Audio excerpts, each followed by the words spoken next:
अस्सलाम वालेकुम नाज़रीन, मैं हूं अज़हर फ़ारूक अपने यूट्यूब चैनल के साथ। इस चैनल को सब्सक्राइब करें, लाइक करें और शेयर भी करें।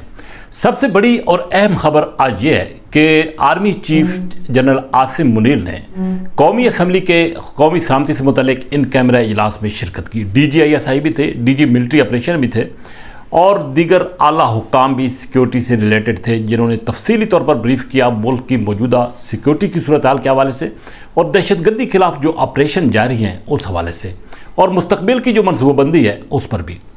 लेकिन सबसे बड़ी और अहम खबर इसमें यह है कि army chief general Asim Munir ने पहली मरतबा ये वाज़ेह तौर पर और खुलकर कह दिया है कि पाक फ़ौज मुंतखब नुमाइंदों के पीछे खड़ी है, उनके साथ खड़ी है।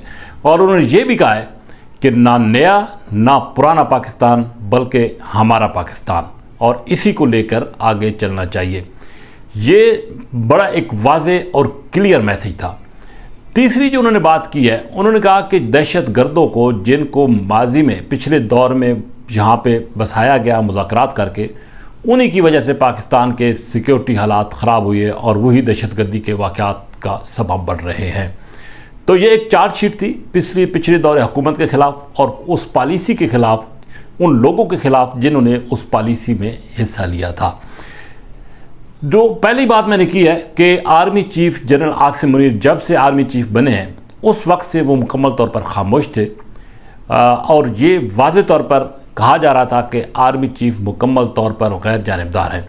लेकिन आज उन्होंने ये बात खुलकर और वाज़ेह तौर पर कर दी है कि मुल्क की तरक्की, खुशहाली और इस्तेकाम के लिए मुख्तलिफ मुंतखब नुमाइंदे जो कदम उठाएंगे पाक फ़ौज उनके साथ होगी। इसका मतलब बिल्कुल क्लियर है, समझने वालों के लिए इशारा काफ़ी है। और जो दूसरा पुराना और नया पाकिस्तान नहीं बल्कि हमारा पाकिस्तान, तो ये मैसेज भी किसके लिए है जो कि नए पाकिस्तान या पुराने पाकिस्तान की बात करते हैं। तो ये एक अच्छा और लेंथी सेशन था जिसमें तफसीली तौर पर अरकान ने भी सवाल और जवाब किए और उनके सवाल किए और उनके जवाब भी उनको मिले। बाद में हमारी गुफ्तगू हुई मुख्तलिफ़ अरकान कौमी असम्बली से, वो ख़ास मुतमईन भी थे और इस हवाले से कि आर्मी चीफ ने भी, DGISI ने भी और बाकी जो रेलेवेंट जो सिक्योरिटी हुकाम थे उनकी जो ब्रीफिंग है वो ख़ासी तसल्ली बख्श थी। दूसरी बड़ी खबर यह है कि सुप्रीम कोर्ट ने बिल आखिर 21 अरब रुपए, जो कि इस वक्त तो गले की हड्डी बना हुआ है, उसके लिए सुप्रीम कोर्ट ने अहकामात स्टेट बैंक को जारी किए हैं कि वो 17 तारीख तक ये पैसे फौरी तौर पर ट्रांसफ़र कर दें। तो अब इलेक्शन कमीशन के पास 17 को यकीनी तौर पर ये तो नहीं कहा जा सकता कि पैसे आ जाएंगे, लेकिन एक आर्डर जो है वो सुप्रीम कोर्ट का सामने आ गया है। और सुप्रीम कोर्ट ने यह भी कहा है कि इन चैम्बर जो ब्रीफिंग हुई है उसमें ये बताया गया है कि पैसे इस वक्त मौजूद हैं। लेकिन दूसरी तरफ हुकूमत ये समझती है कि सुप्रीम कोर्ट के कुछ जजेस के अपने अज़ाइम हैं, मखसूस अज़ाइम हैं जिनको मुकम्मल नहीं किया जा सकता। हुकूमत का ये भी ख्याल है कि सुप्रीम कोर्ट उस तरफ तो गई नहीं कि इन असम्बलियों को तोड़ा क्यों गया है, और अगर असम्बलियाँ टूट गई हैं तो अब ये ज़ोर दिया जा रहा है कि इंतखाबात कराए जाएँ। अगर इंतखाबात हो भी जाते हैं तो कुछ अरसे के बाद अगर फिर ये असम्बली टूट जाती है तो ये इंतखाबात ही होते रहेंगे। इसलिए पहले जो असम्बलियाँ टूटी थी उनकी वजूहात का तयन करना ज़रूरी था। दूसरा, हुकूमत ये भी समझती है कि सुप्रीम कोर्ट के अंदर एक बहुत बड़ी तकसीम है, डिवाइड है सुप्रीम कोर्ट। यही वजह है कि सुप्रीम कोर्ट के अंदर की तकसीम की वजह से हुकूमत जो है ये वाज़ेह तौर पर कह रही है कि एक मखसूस तबका है जजेस का जो कि अपोजिशन यानी कि PTI को मुकम्मल तौर पर सपोर्ट कर रहा है। हुकूमत भी मुख्तलिफ़ कानून जो है वो बना रही है। आज भी एक कानून मुतारफ़ कराया गया है क्योंकि सुप्रीम कोर्ट ने पहला कानून जो है उस पर अमल दरामद रोक दिया था। एक नया कानून इसी से रिलेटेड आज तरामीम के साथ आया है, उसमें भी कुछ ज़रूरी चीज़ें सामने आई हैं। तो हुकूमत भी मुकम्मल तौर पर स्पेयर नहीं कर रही सुप्रीम कोर्ट को। मतलब हुकूमत और सुप्रीम कोर्ट इस वक्त आमने सामने खड़े हैं, डट के खड़े हैं।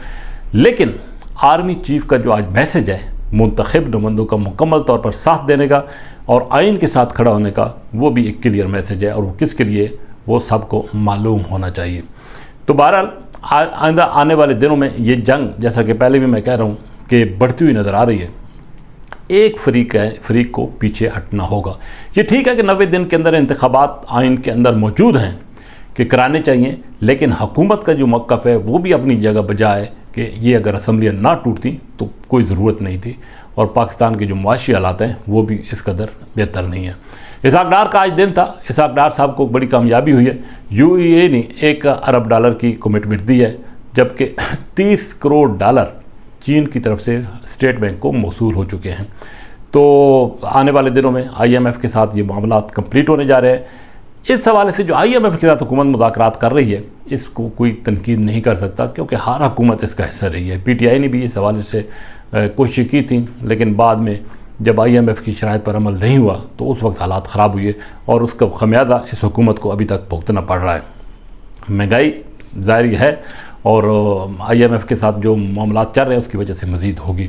बहरहाल ये रस्साकशी जारी है। हुकूमत और इस वक्त अदलिया के दरमियान ऊँट किस करवट बैठेगा, इसका अभी तक कुछ नहीं कहा जा सकता, लेकिन इस बात में कोई शक नहीं है कि दोनों अतराफ से सींग जो है वो अब अड़ाए जा चुके हैं और कोशिश ये की जा रही है कि एक दूसरे को जो है वो नीचे दिखाया जा सके, जिसका नुकसान बहरहाल इस मुल्क को हो सकता है। इसी के साथ इजाज़त, अल्लाह हाफ़िज़।